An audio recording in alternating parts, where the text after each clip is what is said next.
E aí, pessoal, quarta aula do nosso curso de hardware para a Receita Federal. Vamos continuar aqui com o assunto que a gente havia visto, né, tinha terminado na aula passada. Eu lembrei de avisar vocês a diferença entre dispositivo de entrada e saída de memórias, lá citando disquete, drive, essas coisas. Vamos continuar aqui na nossa tela agora com o barramento, né? Vamos começar com o barramento aqui. Qual é a ideia de barramento? Você já sabe, barramento é um caminho compartilhado. Barramento é um caminho compartilhado. Nós temos vários componentes aqui, né? Olha só o que vai acontecer aqui.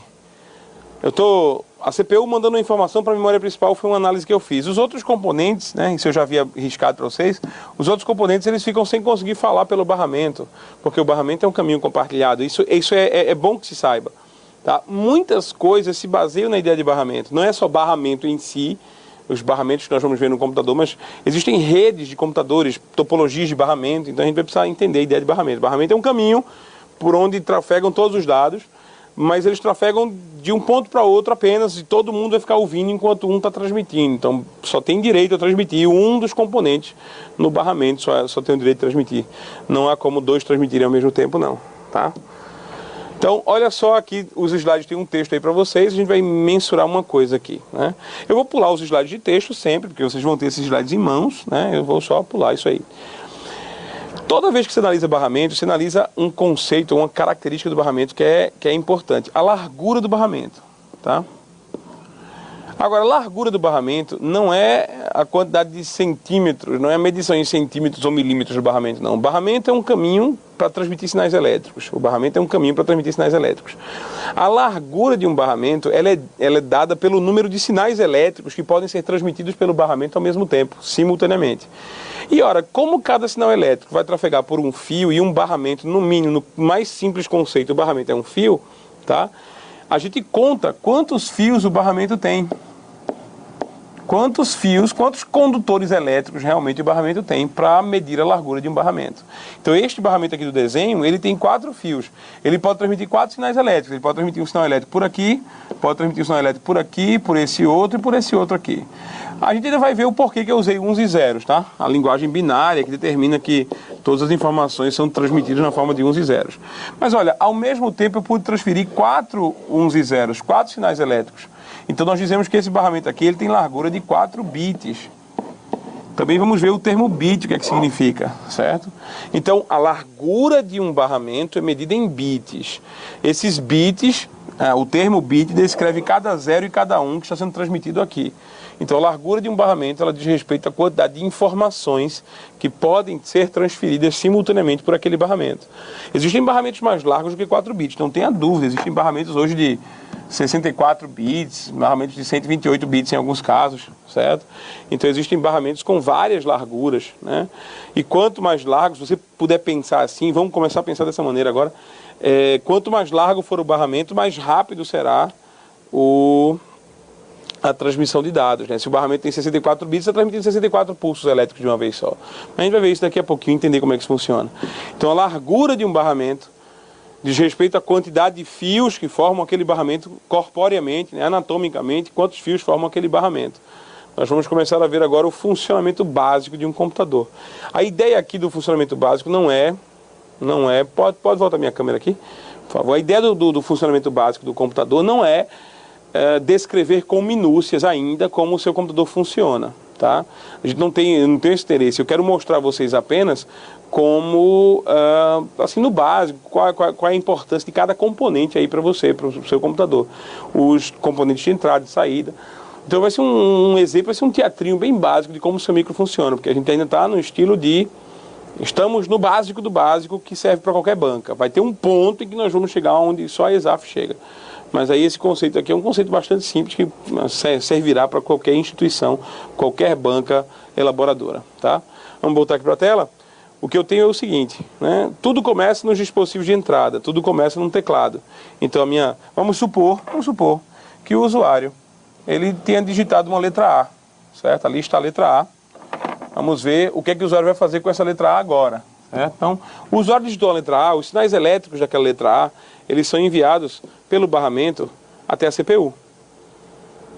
Esse primeiro ato, que está marcado ali, depois vocês vão ver no próximo slide, vai estar marcando isso. Esse primeiro ato é chamado de entrada dos dados. A entrada é feita em qualquer dispositivo de entrada. O teclado é um deles, né? A letra A veio até a CPU. A CPU, então, tem que contextualizar, entender a letra A, saber o que é a letra A e para onde ela tem que ir. Isso é o que a gente chama de processar. A CPU processa, toma decisões, ela entende o que é, no mínimo. O verbo processar, na informática, é o verbo que mais tem sinônimos. Processar pode ser transformar, processar pode ser calcular, processar pode ser simplesmente compreender, entender. Né? É justamente a conotação que a gente vai dar aqui na letra A. Tá, a letra A foi trazida na forma de sinais elétricos pelo barramento, né? Oriunda de um dispositivo de entrada do teclado, e aí a CPU entendeu que se trata de uma letra A. O que vai acontecer é que a CPU vai ter que fazer agora, decidir que essa letra A tem que sair, tem que aparecer no monitor, porque o usuário pediu, né? Se digitou, quer que apareça no monitor. Mas antes de aparecer no monitor, aquela letra A tem que ser armazenada, guardada em algum lugar, de modo que ela possa ser recuperada caso haja necessidade de tê-la novamente.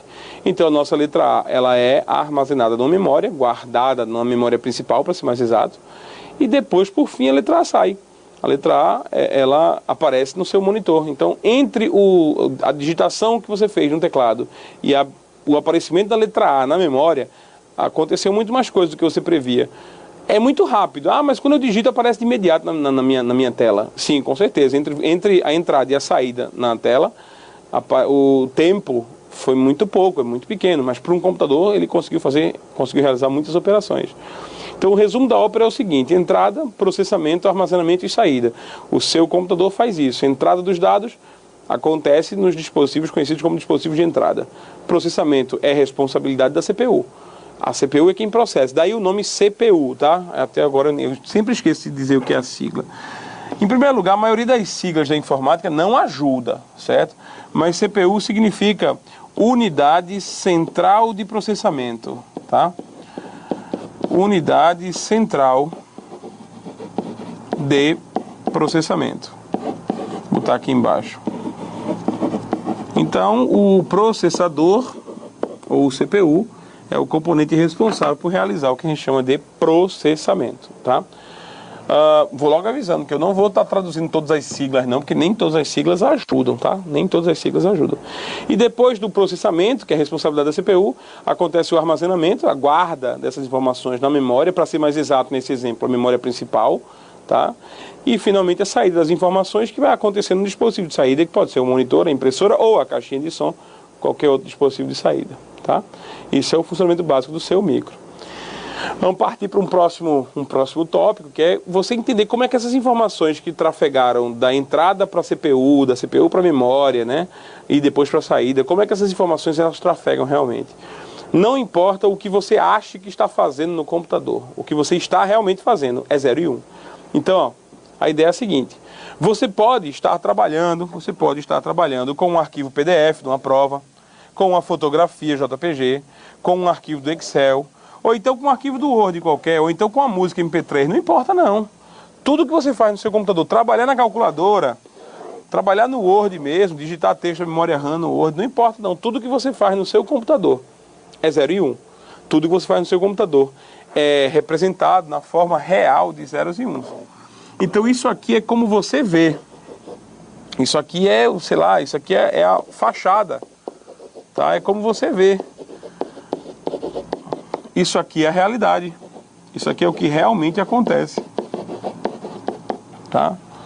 Então, ou seja, o seu computador não sabe o que é a letra A, o seu computador não sabe o que é a cor amarela, o seu computador não sabe o que é um solo de guitarra, o seu computador sabe o que é eletricidade.